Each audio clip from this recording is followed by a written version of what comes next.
So day two. Day two was again a little bit more workshops and keynotes. That was how day two sort of started out. In terms of the workshops, I'm actually confused. What did we do? 29:30. Yeah. So Sorry. So day two started with a kind of a. Did it start with that? I think so. I didn't take any notes, so it must have. It was a long kind of collaborative meeting on the future of ITF tournaments. So this was big. We split out into groups to discuss kind of some of the key points of tournament for what people think. One of the interesting ones is around the weight bands being narrowed across the board, or just for juniors, or the age range being split for juniors. Lots of interesting debate. And food for thought. I think when the weights were originally designed, they were probably to encourage as many competitors in now, but we have a good number of people competing at national and international competitions now, and I'd wonder, is it a matter of time before the weight bands get narrowed to reflect other combat sports as well? 10 kilos or 9 kilos is a lot, especially at juniors. But in anything, right, and it's not really 9, because by the time people cut weight and then put weight back on, that's a different discussion. We can make a video about that too. So that was the kind of workshop stuff. That was a sort of keynote workshop thing on tournaments. And then it was I had a dynamic kicking session, pattern session, technical kicking with again Ms. Sylvia Farigu, Mr. Andreas Jensted and Mr. Lillian Delay, and I was really looking forward to this, and this was kind of really cool. I picked up loads of stuff, loads of really interesting stuff on how to develop proper, powerful technical kicks, and a lot of it was fundamentally down to leg strength and core strength and balance, right, and direction. Sylvia Farigu took us through a lot of kind of nice mobility for warm-up. She used a lot of nice things for balance, like close your eyes, and so as you jump and you'd land on your foot, then you jump and you'd land on your foot and close your eyes and jump and turn and land on your foot. Really cool stuff. We can go through that stuff as well in a future video if it needs to be. And then visualization for kicking, right? So you picture your best side kick in your head, you do it once, you do it twice, and then really nice techniques that I'm definitely going to implement.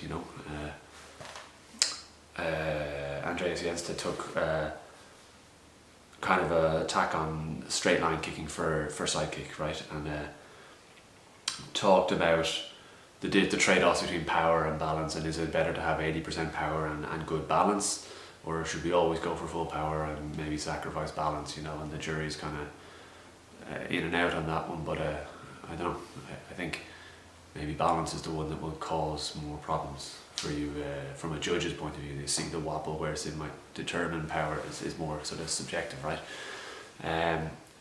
But it was really nice things about the importance of it being a straight line for side kick, and that the trajectory doesn't kind of wobble in this way, and also that the standing foot didn't over rotate and take the balance out or change the trajectory of the kick. Avoiding raising the kick after extension, right? So when we chamber to whatever position it is, that's the height that will be delivered at, or give or take, rather than kicking and coming up as we look for height, right? Bring the knee to the height you need to be at, and loads of nice exercises then, strength exercises with the partner for developing this, pushing off the floor from a squat to extending to a side kick, pushing off the floor from a straight leg squat to a side kick, loads of kind of nice stuff. Dolios from lunges, lifting to the chamber, and all of this really useful drills that you can teach to your students and bring them out and say, right now it's on you, go and do them, as because we can't do them every day, and stuff I'm using myself now training, and I definitely think it'll pay dividends if you do it consistently. And then we Mr. Lillian Delay, he came out and he's world champion in patterns, so it was to talk to get that kind of small group session with someone like that is really cool.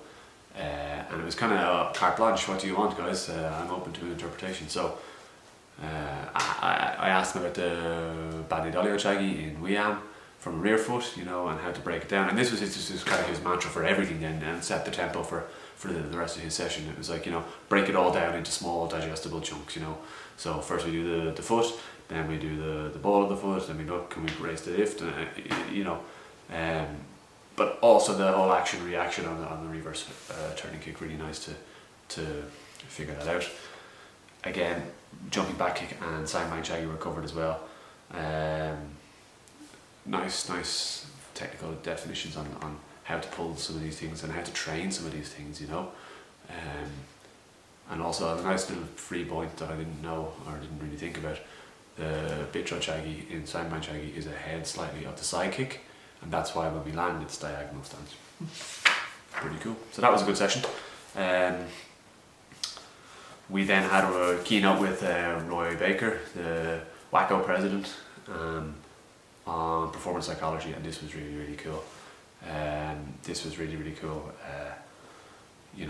You can just see somebody who's really passionate about what he does, and really knows how to bring the best out of people.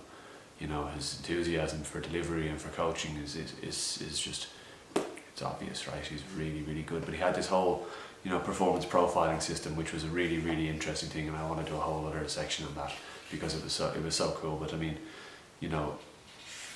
some of the mantras and take homes from that one were things like doubt is catastrophic, you don't develop by chance,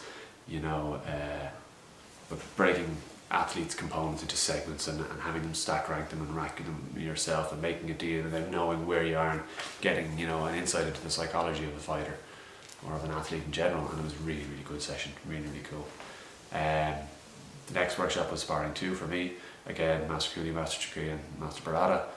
And Master Cooley again, movement patterns, to eliminate that step for side kick, and really again iterative on what he'd already presented yesterday.